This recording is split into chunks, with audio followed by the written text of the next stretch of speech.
Hello everyone, here at OSMVDXReviews.com. You're watching our video review of the Samsung Gravity 3. This is a device that comes around $49.99 with a 2-year service agreement with T-Mobile. And it's a non-smartphone, but it's a messaging phone from Samsung, which features a pretty good QWERTY keyboard for text messengers out there. And in addition, it's not considered, again, a smartphone, but it certainly is a very decent multimedia handset with a large amount of features that have been long since advanced due to smartphones. So it doesn't exactly have Wi-Fi, but it has Bluetooth. It has a very nice screen on here, and it has actually quite a few applications that are pretty useful, including Google Maps. So again, it does a lot more than what multimedia phones or dumb phones used to do back in the day. Taking a look at the design, it's pretty decent. It has changed a little bit from the Samsung Gravity 2. It has become a little bit rounder and edges, again, a little bit more curved. The device is still made entirely out of plastic, but it has a hefty weight to it, which makes it feel pretty premium, especially in your pockets or if you're holding it in your hands. Looking at the front of the device, we have access to a Samsung logo on top of the earpiece, the screen itself, which again delivers actually surprisingly decent viewing angles and high contrast rates, and images on the screen itself look extremely bright and vibrant, which is something that we can't say about a lot of phones out there. So great screen as usual from Samsung. Below here we have a 5-way navigation D-pad that will take us into navigation modes. We also have a power on and off button that doubles as the talk and end keys. We have 2 hotkeys, as well as a mail button and a clear button, which also doubles as a back key. The bottom of the device also features a T9 style keyboard for text entry as well as calling people. You can start pressing buttons, and it's easy to use this way in order for you to start calling people. And it's a pretty nice keyboard on the front. However, it isn't very spacious due to the fact that the phone has to conserve space to make it still a portable design overall. And as a result, the keys on the very front tend to get a little bit squished, and they don't have too much differentiation, but they are tactile and they are easy to press horizontally. Of course, the main keyboard is hidden under the slide-out mechanism on the side. Another interesting aesthetic choice that Samsung made is to make the dial pad actually come out as a rainbow color design. We think that this is a pretty neat little trick, and it does allow the device to have a little bit of a more aesthetic appeal to the youth that will probably be purchasing up this handset, again, considering it has a lot of text-based functions instead of anything else. So people who like to text will obviously love this handset. The right-hand side of the device, you have access to a micro USB for charging the device and syncing information to your computer into the phone itself, including pictures and content. We also have a camera shutter button to access the camera on the back. Speaking of, the camera on the back is a 3.0 megapixel camera. It is a fixed focus camera, so you won't actually have the ability to focus in into macro shots or anything like that very easily. But it does provide very clear images, especially for day-to-day usage. It's more than enough. We also have a very loud speaker on the back, which produces loud sounds and clear sounds, especially when you're calling people using your speakerphone or listening to music. The back also has a textured pattern on the plastic, which allows you to grip it a little bit more easier and have a little bit more of a premium feel. The bottom features a hinge for you to open up the battery itself and to swap out SIM cards, as well as the battery underneath. The volume rocker on the left-hand side of the device is easy to press. It's tactile and responsive, and it's something that's a nice feature design from Samsung. Taking a look at the camera first, we see that it's easy to take images, and there's also a menu which allows us to actually select and change different camera modes, swapping between our camera and our camcorder modes.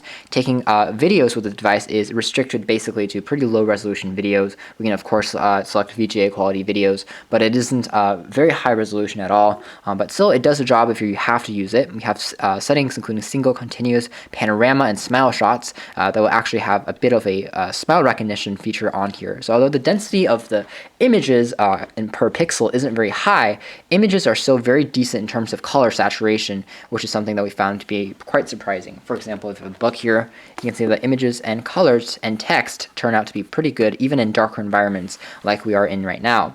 We have a self-timer, again, selecting ISO settings, daylight settings, and all of these different settings. So a lot of settings to select from, but again, the camera itself isn't that fancy. We have 455 images that we can take without a micro SD card, so you get 500 shots in here as a built-in storage, which is always nice. So if you want to take an image, we can just press it down like so. The Great Gatsby over here, and then I'll just set that and single, and there we go. We can take the image. and it captures the image and it's already saved. So because it doesn't have any autofocus functions, it actually makes the camera capture time to be a lot faster than other phones. So we've experienced. You can save this, add a voice memo to it, which is another special feature, and then send it to people using Bluetooth or email or any of these other different services. So it's very fully functioned. Save this to drafts, and now we're done. So now if we exit out of this function, we can take a look at the menu itself. I found it to be pretty interesting that in order to access the menu, you have to press the hotkey or the soft key on the side here instead of pressing the middle OK button, which is actually your intuition to do so. But actually pressing the OK will actually bring you into the web browser itself, and that will drain your minutes per se, which is something a little bit counterintuitive. But again, pressing minutes will allow you to go into the menu. We have a basic 3x3 row grid icon based menu system with people, which is our contacts, and your messaging.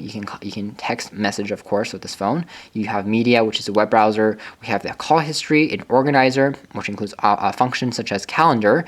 And surprisingly, the Samsung Gravity 3 also has GPS in addition to Bluetooth, so it allows us to have a pretty good experience with using Telnap GPS, or a better experience is using Google Maps because it's absolutely free, and as a result, you can have basically free directions as long as you don't expect turn-by-turn voice-spoken directions. We have an alarm, voice recognition features button on here that work pretty well, a memo pad, a calendar, a world clock, and a converter, a timer, and a stopwatch, and an RSS reader, which is always nice. So it will automatically bring into RSS feeds from the web of your favorite websites to do those calculations. Taking a look at the memo pad, you can see that you can create new memos either using the T9 style keyboard or, of course, using the slide-out QWERTY keyboard, which we're going to discuss more in a moment.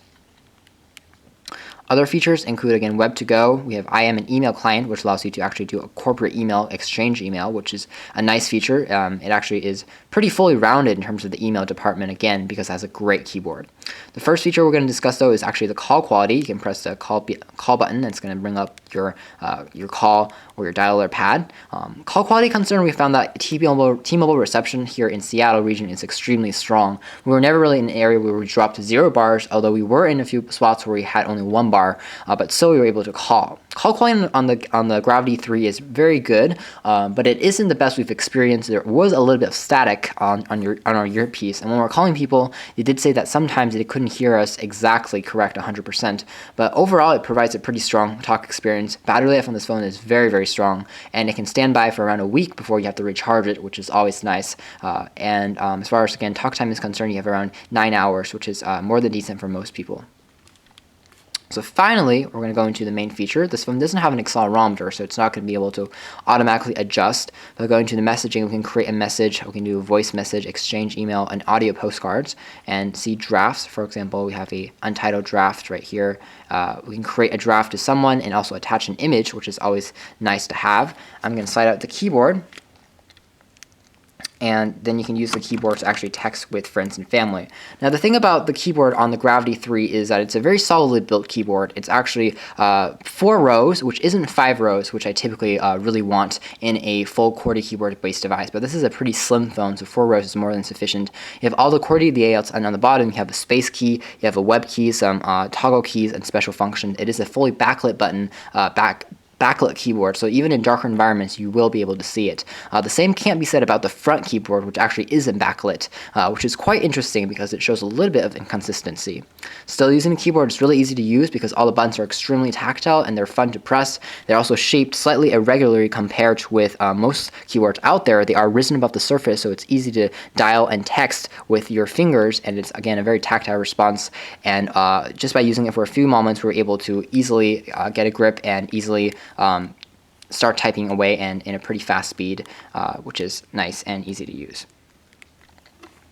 So overall, we did find that the device is a fairly good handset. The Samsung Gravity 3 for T-Mobile, it's very inexpensive. If you're looking for a solid multimedia again, messaging handset, you should probably find this to be a pretty good consideration point, especially if you have a strong emphasis on messaging.